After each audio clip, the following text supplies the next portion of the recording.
This video demonstrates several methods to open the CPU's diagnostics buffer. The first method is to highlight your station in SIMATIC Manager and select the PLC menu. Choose Diagnostics Setting. Then select Module Information. When the Module Information tool opens, select the Diagnostics Buffer tab. Let's observe a second way to get to the diagnostics buffer. You must be parked at the station level or below in your project. Then press and hold the Control key plus the D key.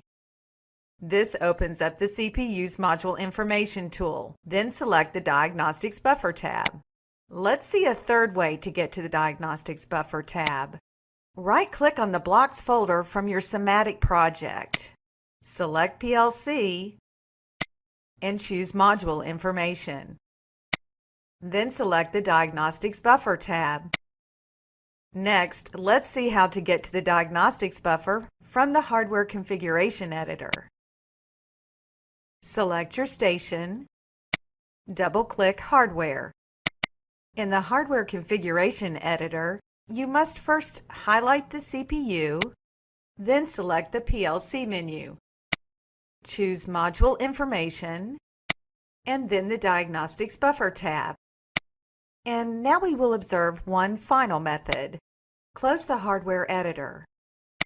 From the Blocks folder, we will open a block. How about FC14? Inside the Programming Editor, select the PLC menu. Choose Module Information, and from here you can access the Diagnostics Buffer. In this video, you have seen methods to access the Diagnostics Buffer from SIMATIC Manager, from the Hardware Configuration Editor, and from the Programming Editor. See the other videos on interpreting diagnostic messages for more information. This concludes methods to open the CPU's Diagnostics Buffer.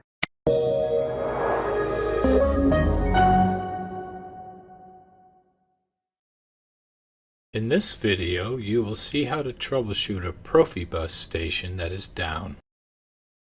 In the Hardware Configuration Editor, click the Online button. Placing the hardware configuration online shows a graphical representation of where problems exist. In the Online view, double-click the CPU to open the Module Information tool. Click on the Diagnostics Buffer tab. Message 1 shows that the CPU is in stop mode because of a rack failure. Let's click on Message 2. Message 2 says that the distributed I/O station is failed. In the Details window, the DP station that went down is number 4 and is part of the Profibus Master System 1. Close the Module Information tool. Let's take a look at Station Diagnostics. To open its Module Information tool, double-click on the IM151-1 with Profibus address number 4.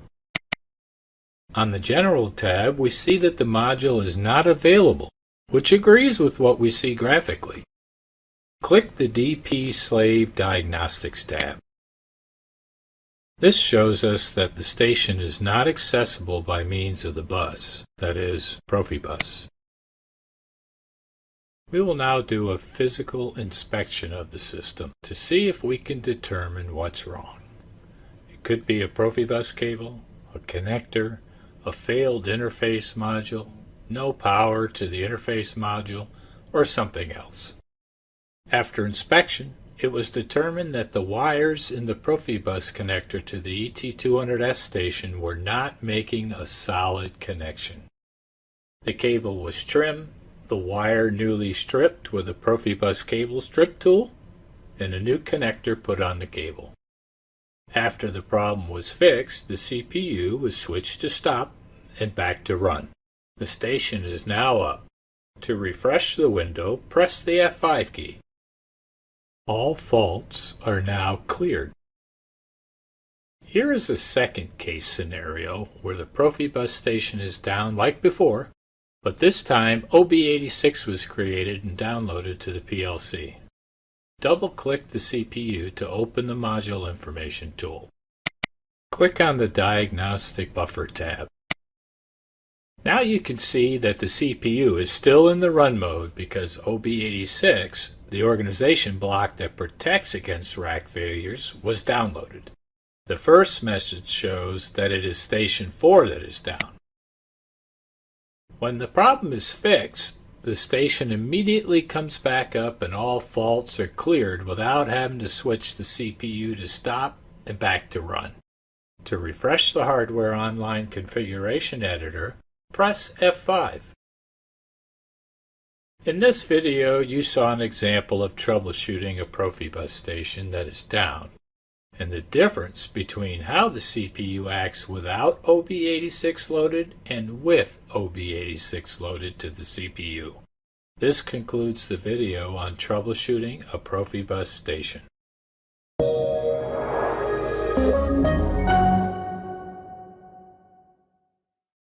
In this video, we will review the System Detected or Stop Error category and some of the tools used for troubleshooting them. At the top level, there are basically two categories for errors. Those that the system can detect, sometimes called stop errors, and those that the system cannot detect, called functional errors. System detected errors will usually cause the CPU to go to the stop mode if there's no organization block protection. With functional errors, something doesn't work right, but the system cannot detect what it is, and the CPU does not stop.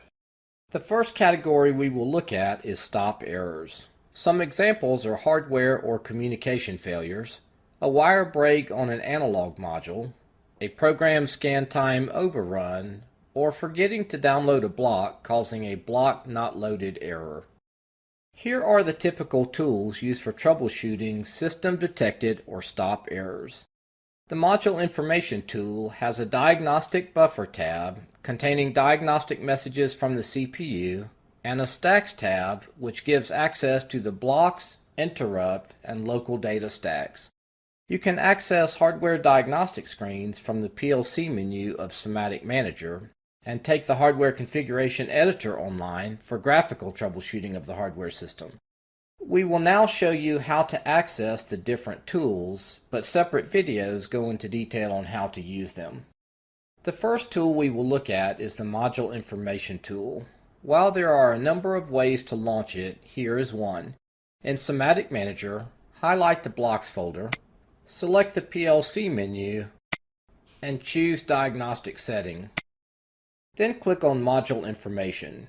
You can also launch this tool by holding down the Control key plus the D key. In the Module Information tool, the Diagnostic Buffer is a good first choice for troubleshooting.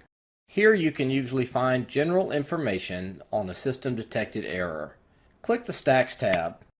The Stacks tab contains the block stack, which shows the calling order of the blocks up to the fault.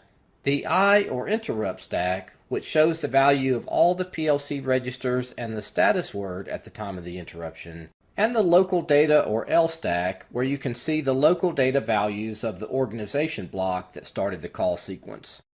Stacks is a good choice for more advanced code troubleshooting, where you need to see what values are in the different PLC registers at the time of the fault. But keep in mind that the CPU does have to be in the stop mode to view the Stacks tab. Now let's talk about hardware-related errors. Select the station level of the project. Open the PLC menu again. Choose Diagnostic Setting, but this time choose Hardware Diagnostics. Any stations that have diagnostic information will show in this list. Highlight a station and click the Module Information button to bring up the diagnostics for that station. Alternatively, double-click Hardware to open the Hardware Configuration Editor. Put the Hardware Configuration Editor online to see a graphical representation of where there are faults on the system. While online, double-click a station to bring up its Module Information tool. Some advanced tools which can be used for troubleshooting include the Force Table, which allows you to overwrite input or output values regardless of their real-world state. Enable peripheral outputs, which allows you to communicate with outputs even if the CPU is in stop mode. A breakpoint toolbar where you can set breakpoints and monitor code stepwise in statement list, also called STL, there are videos which show in detail how to use all of the tools mentioned in this video. This concludes Introduction to Errors.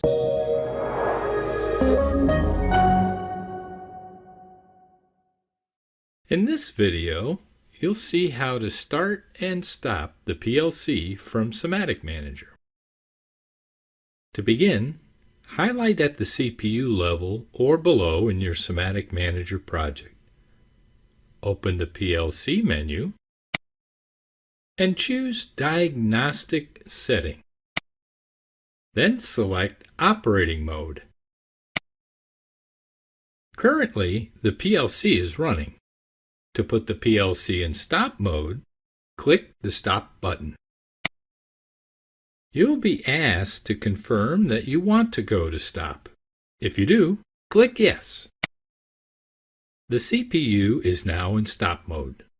To place the CPU in run mode, click Warm Restart.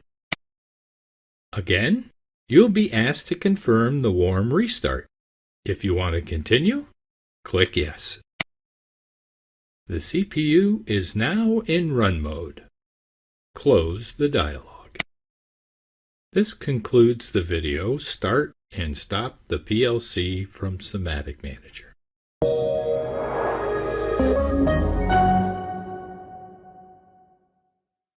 In this video, you'll see how to start and stop the PLC from SIMATIC Manager.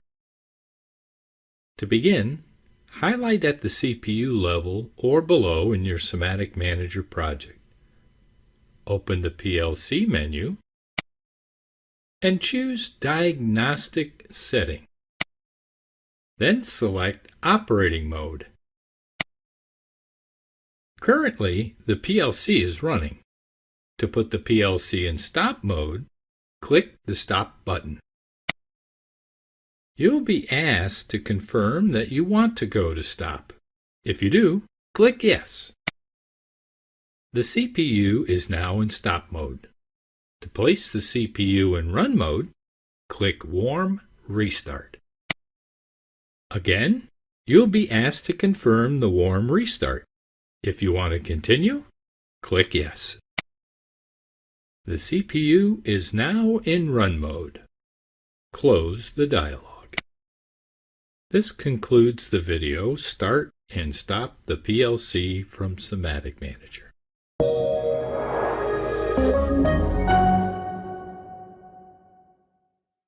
This video shows how to perform a CPU memory reset from SIMATIC Manager.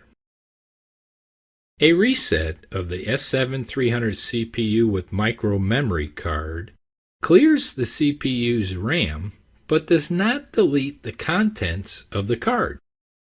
From your SIMATIC Manager project, highlight at the CPU level or below. Open the PLC menu and choose Diagnostic Setting. Select Clear Reset. You'll see a message asking you to confirm the memory reset. If you want to continue, click Yes. If the CPU is not already in stop mode, a message will ask you if you want SIMATIC Manager to set the CPU to stop. Choose Yes. After the memory reset, the dialog closes on its own. The CPU's RAM has been cleared. However, the micro memory card still contains all user data. This concludes resetting the PLC's memory from SIMATIC Manager.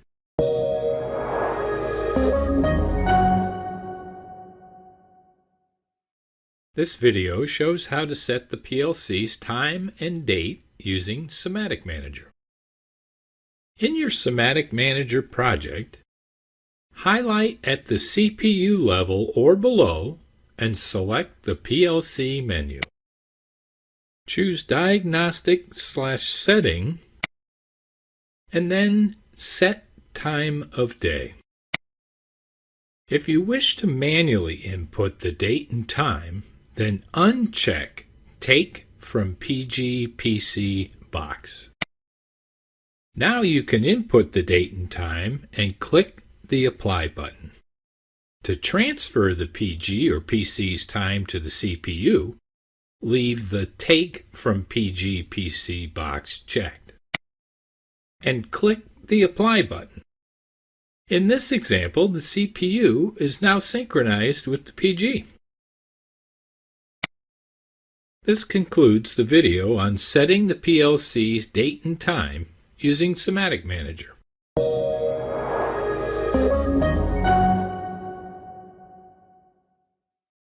In this video, you will see the Module Information Tools Memory, Scan Cycle Time, and Time System tabs. To open the Module Information tool, highlight the CPU level or below in your SIMATIC project. Open the PLC menu, select Diagnostic Setting, and choose Module Information. Click on the Memory tab.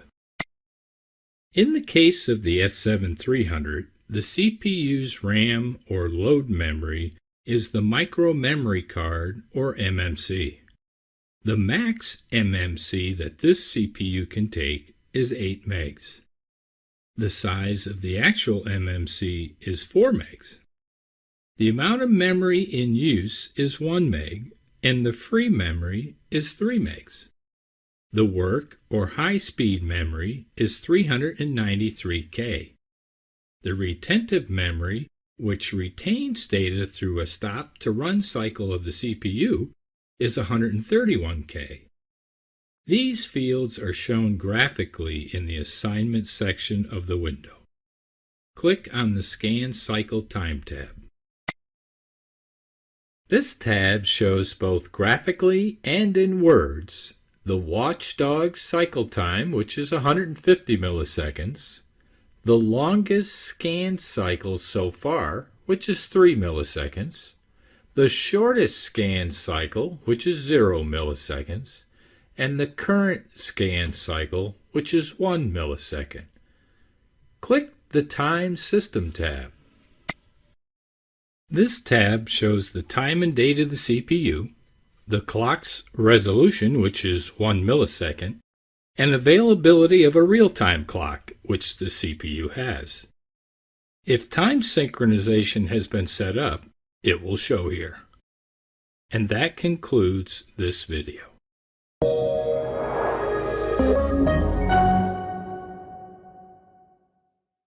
In this video, you will see the Module Information Tools Performance Data tab. In the Module Information Tools Performance Data tab, the Organization Blocks section shows all the organization blocks that this CPU can run. If an OB is not in this list, this CPU cannot run it. In the System Blocks section, all system function blocks and system functions that this CPU can run are listed.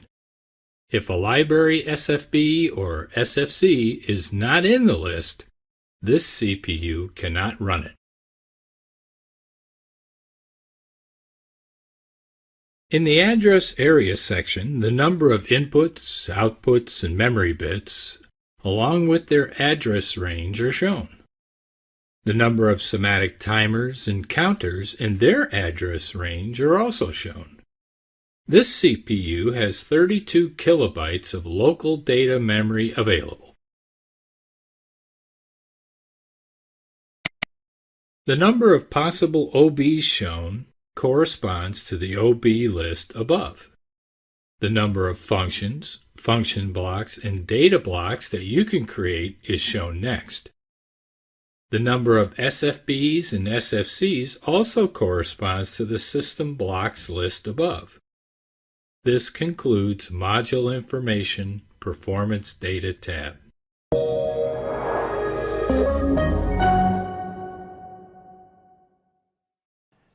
This video shows how to troubleshoot using the blocks, interrupts, and local data stacks of the CPU. We are currently looking at OB1 in the programming editor. Let's monitor the block. You can see that the CPU has gone to stop, Let's open the Module Information tool. To do this, select the PLC menu. Choose Module Information. Normally, we would go to the Diagnostic Buffer tab first, but since this demonstration revolves around the Stacks tab, then let's click on the Stacks tab. Using the blocks, interrupt, and local data stacks for troubleshooting is probably most valuable for code troubleshooting. Here are some important things to note. First, you can only view the stacks if the CPU is in stop mode. The default view is the block stack.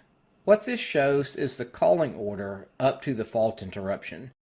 This view shows that OB1 called FB18, FB18 called FC28, FC28 called FC57, and whatever fault occurred is in FC57. You can also see if any data blocks were open during the block calls. Now let's look at the interrupt stack. Click the iStack button. There's a lot of information in the iStack window. For instance, the controlling organization block from which the calling was started is OB1 with priority class 1. FC57 was the interrupted block. Data block 18 was open and is 46 bytes in size. The value that was in accumulator 1, shown in hex, was 4Es in the lower byte. Accumulator 2 did not have a value in it at the time of the interruption. You can also view the accumulators in other display formats, such as decimal or floating point. Address register 1 did not have a value, and address register 2 contained data block 0.0. You can also see the value of each of the bits of the status word.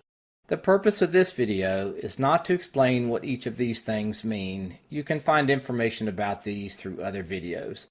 You can also open the interrupted block FC57 by clicking the Open Block button. Let's close the interrupt stack window. The interrupted block FC57 can be opened from the blocks window as well.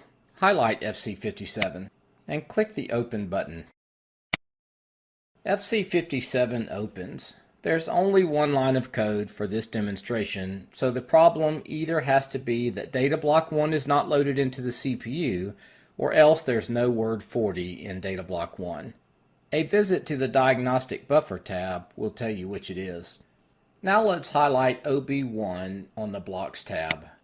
Select the Local Data or LStack button. This window shows the hexadecimal values in the local data stack of OB1. For instance, byte 0 of OB1 has the hex value 11 in it. Close the LStack window and close the Module Information tool. Let's pull down the divider window in OB1.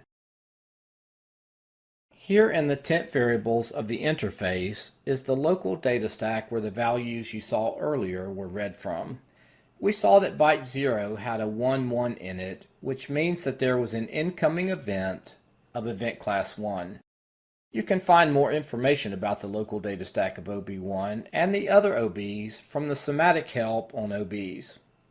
In conclusion, if you have an error that involves block not downloaded or an address that's outside the range, the diagnostic buffer is sufficient for troubleshooting. If, however, you need to know what values are in the accumulators, address registers, and the status word, then the Stacks tool would be very helpful. Remember that you have to be in stop mode to access the Stacks tool. And that concludes this video.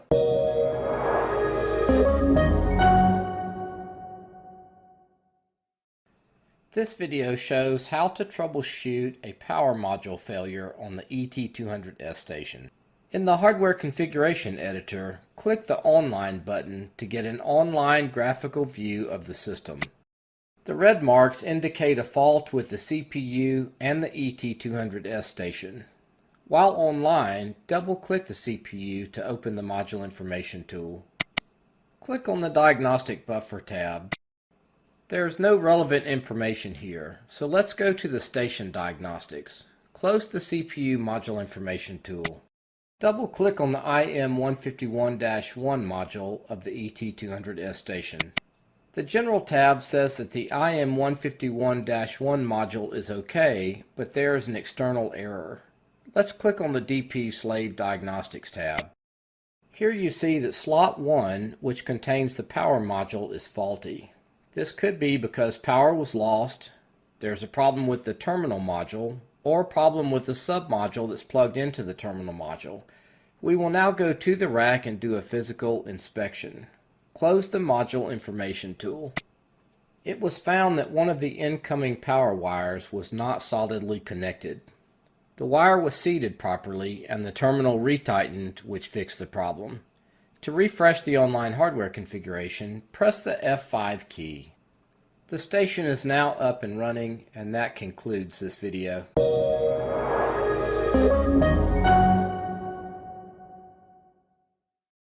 Here you'll see how to troubleshoot a signal module failure on the ET200S station. Placing the hardware configuration online gives you a nice graphical view of the system and helps to identify where problems exist. Click the Online button. There's a fault mark on the CPU and on the interface module IM151-1 of the ET200S family. While online, double-click the CPU to open the Module Information tool. Then click on the Diagnostic Buffer tab. The CPU's diagnostic buffer is a good first place to look when faults occur. Sometimes you will find all the information you need there, other times you'll have to look further. In this case, the information is not helpful. Close the CPU's Module Information tool. Making sure you're still online, double-click the IM151-1 to open its Module Information tool. The General tab says the interface module is okay, but there is an external error. Click the DP Slave Diagnostics tab. Here there is slave-specific diagnostic data. In particular, slot 5 is faulty. Now it's time to have a look at the physical station and see what's wrong. After inspection, it turns out that the submodule had been hit with an object and broken. The wiring terminal module, interestingly, was not damaged. A new submodule was plugged in and the problem fixed. To update the hardware configuration view, press the F5 key. This concludes the video on troubleshooting a signal module failure on the ET200S system.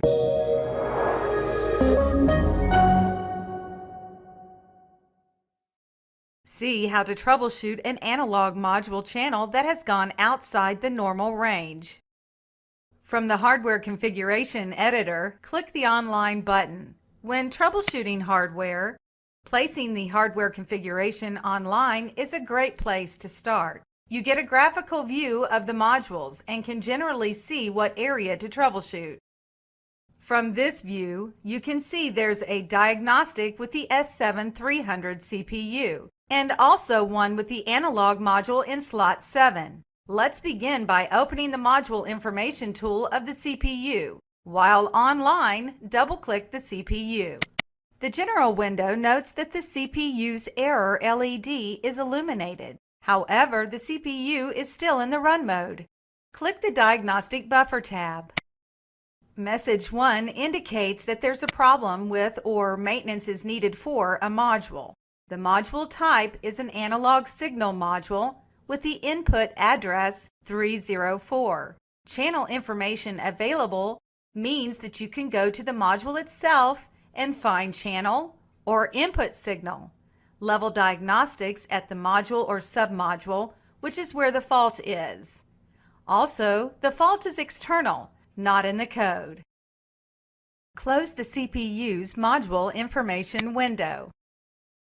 In order to get diagnostics from the analog input module, this feature had to be enabled during hardware configuration and then downloaded.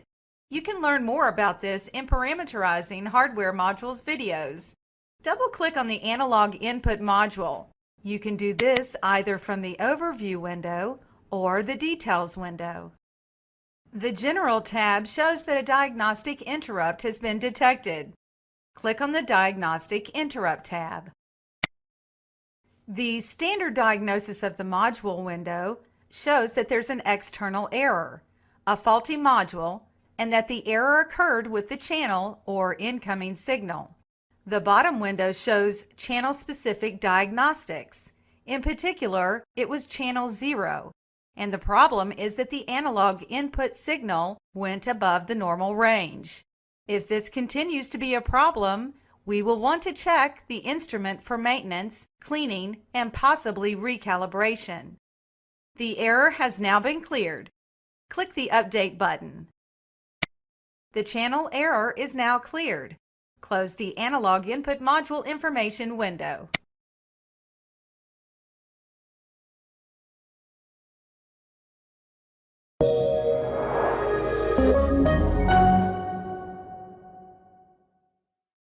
This video demonstrates 2 ways to use the Siemens Service and Support website.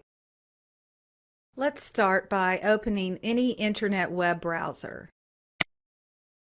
One easy way to find the Siemens Service and Support site is to do a search. If your browser suggests names, begin typing Siemens Service and you can pick from the list. The actual address is http://support.automation.siemens.com/us. The site has many helpful offerings. In this video, we will highlight 2 of them. For the first, let's click in the Product Support Documents search box. Let's look for a firmware update for 315-2 Profinet Profibus CPU. Begin typing 315-2PN and associated product links pop up. The order number 6ES7 315-2EH14-0AB0 matches the actual 315-2 PN/DP CPU in our demo hardware rack, so we will click on this link. When the CPU's product page opens, a firmware update shows under the Update section. Let's click the firmware version link. This takes you to an internet document with information about the firmware version update.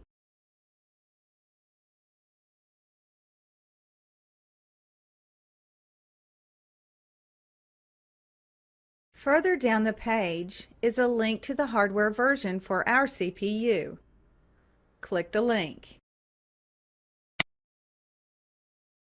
Here's some helpful information, the description, and the micro memory card requirements.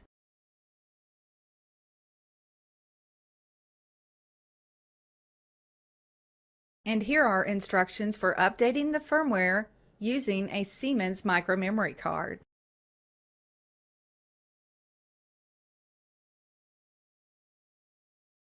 And here are instructions for updating the CPU's firmware with a direct connection online.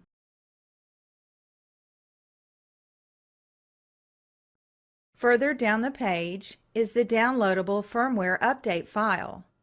Notice here that a newer file is available, version 3.2.8. Let's download this file. Right-click,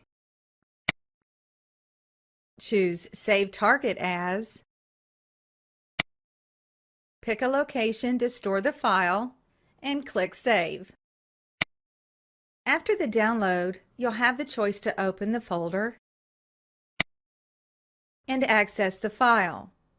Watch the video updating the CPU's firmware to see this file installed on a 315-2 PN/DP CPU. For the second demonstration, let's do a general search.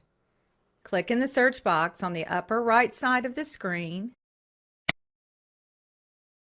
and let's do a search on how to update the hardware catalog in S7 5.5. Press the Enter key or click the search button.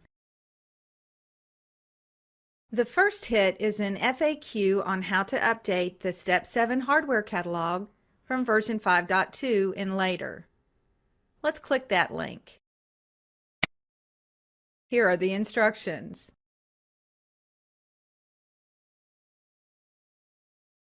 Let's just browse, pausing for a moment here and there.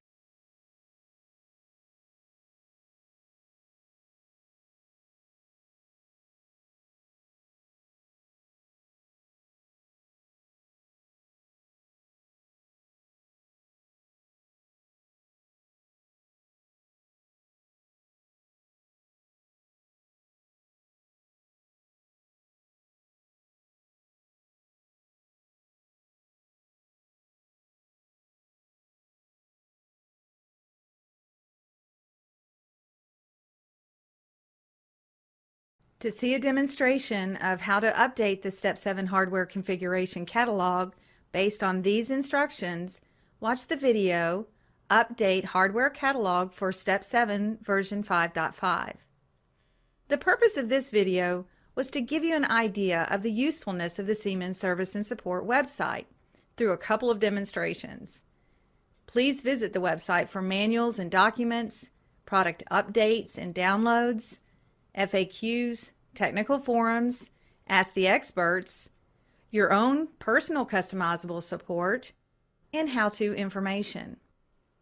There are also links to technical support, field service, repairs, and more. This concludes the video on Siemens Service and Support.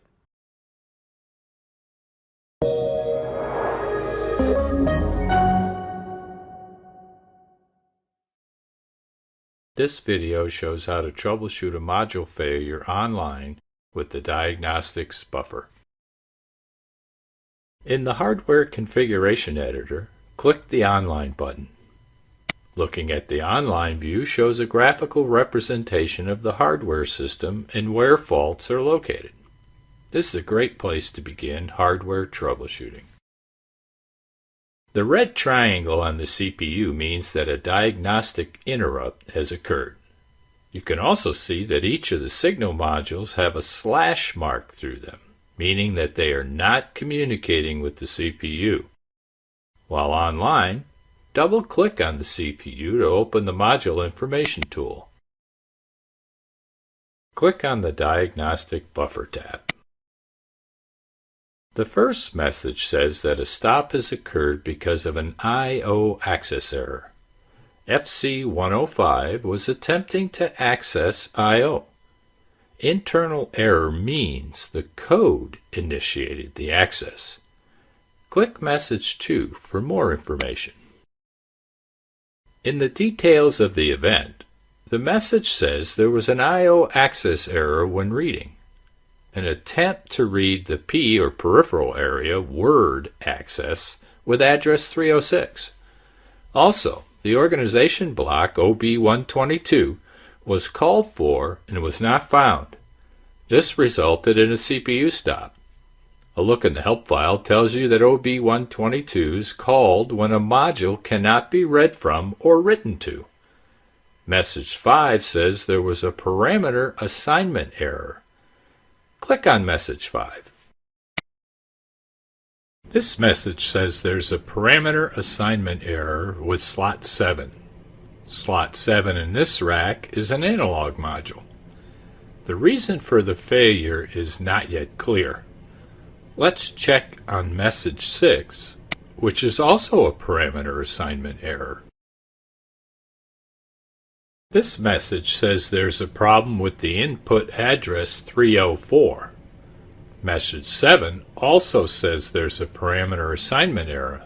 Let's click on this message. There's a problem with output address 12. Let's move the module information window to the right so we can see the addresses of the modules. Address 304 and 306 are from the analog input module in slot 7. Output address 12 is from the digital input, digital output module in slot 6.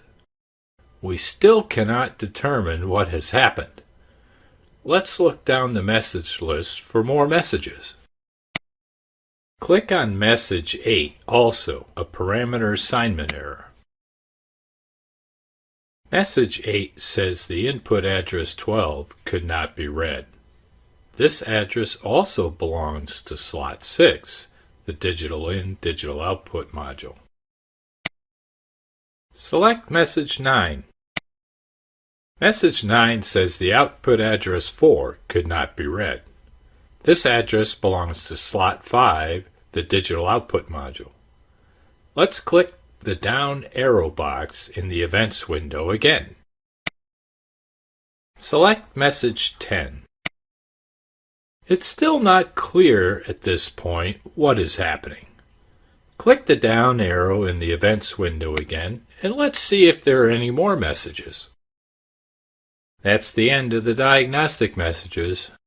we had a message saying slots 7, 6, and 5 could not be read. This agrees graphically with what we see in the hardware configuration editor, but we still don't know why. Now we're going to have to do a physical check of the modules in the rack. We'll close the diagnostic buffer and go look at the physical rack to see if we can determine what's happened. A look at the physical rack showed that there was no power on the first digital input module in slot 4. It turns out the module had failed due to high heat and vibration. As a result, the modules downstream could not communicate to the CPU. When they could not be read during the image updates and code access, messages were output to the diagnostic buffer. The digital input module has been replaced. To update the hardware configuration online view, select the View menu. Choose Update, or you could press the F5 key. This was a difficult fault to troubleshoot. Sometimes the diagnostic buffer will tell you exactly what's wrong and is easy to troubleshoot. But sometimes it's more challenging and will have to be paired with visual inspection of the hardware system to find the actual fault. In this case, we received messages that slots 5, 6, and 7 could not be read from or written to, but had to go look at the rack to see that it was actually slot 4 that was causing the problem. There was a hint though. Since all the modules had slashes through them, and there was a message from slots 5, 6, and 7, that's an indication that slot 4 might be the problem. This concludes the video on troubleshooting a module failure.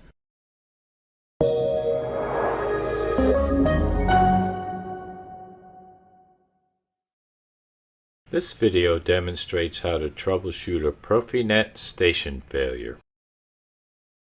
From the Hardware Configuration Editor, click the Online button. By taking your station online, you can see graphically where problems are in the system. For instance, the red X on the CPU indicates an error. The ET200S has a slash through it indicating the station is down. The red X on the switch also indicates an error, or could mean the hardware configuration profile does not match the actual switch. Since the other stations have faults, it likely means this station is faulted as a result. Double-click on the CPU to open the Module Information tool. Select the Diagnostics Buffer tab. Message 1 indicates that there's a problem, or maintenance may be necessary. Click on Message 2. Here we see that Profinet I/O station has failed. The diagnostic address of the ET200S is input 2040.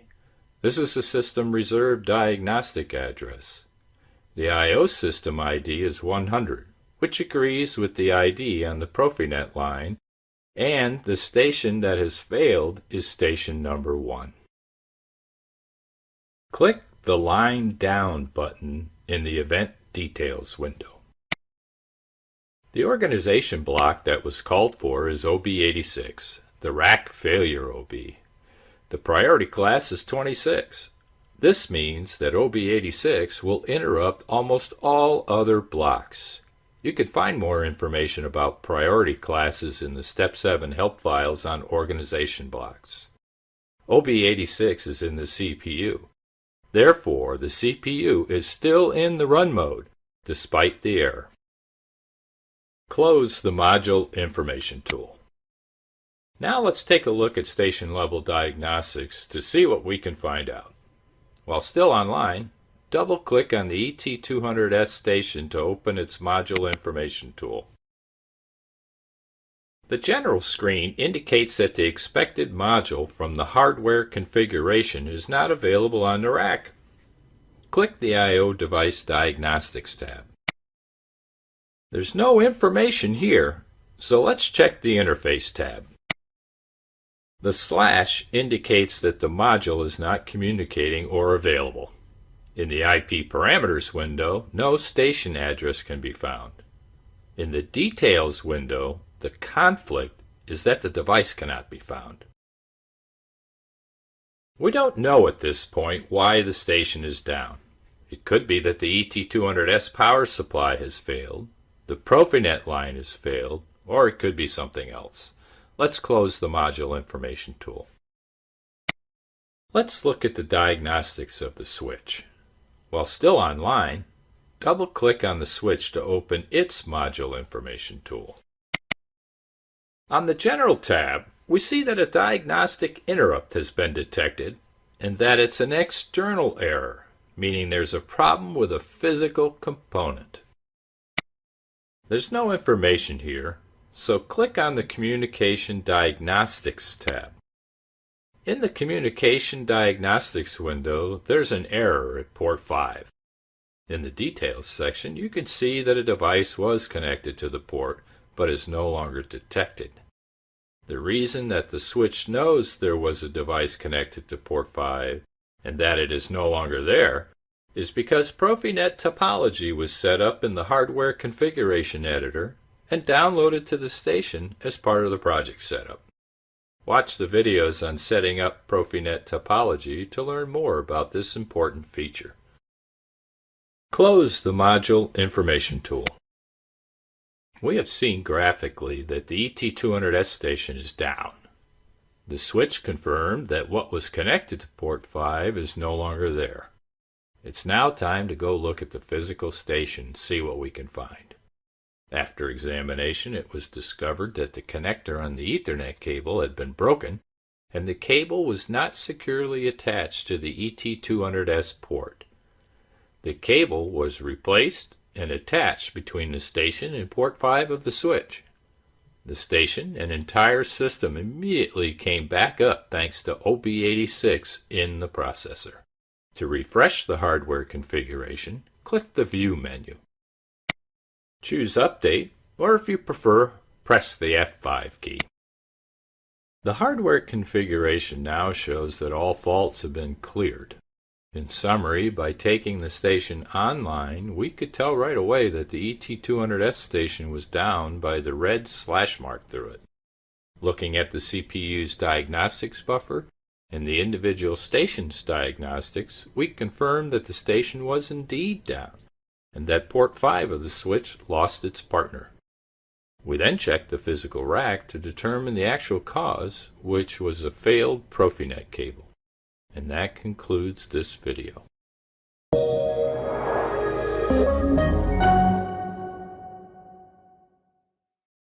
This video demonstrates how to troubleshoot a data block not loaded fault when the CPU goes to the stop mode. To create the fault, we will download OB1. Turn monitoring on. The PLC has gone to the stop mode. Go to the PLC menu and choose Module Information. Alternatively, you can press and hold the Control key plus the D key. Click on the Diagnostic Buffer tab. Message 1 tells you the CPU has gone to stop. Message 2 tells you a data block is not loaded. Click on Message 2. In the Details section, you can see that the data block not loaded is DB17. What's happened is that when the programming call was made to function block 17 and DB17 was created by the programming editor, we forgot to download DB17. This is an easy mistake to make. When OB1 was downloaded, function block 17 was called for, followed by a call to data block 17. When data block 17 was not found, organization block 121 was called for. When it was not found, the CPU went to stop. Minimize the programming editor. From the projects block folder, locate DB17 and download it. At the CPU, toggle the switch to stop and back to run. You can also place the CPU in run through the PLC menu, diagnostic setting, and operating mode. The fault is fixed and the block can now be monitored. To learn more about troubleshooting when OB121 is loaded in the CPU, watch the video OB121. This concludes the video troubleshooting a data block not loaded fault.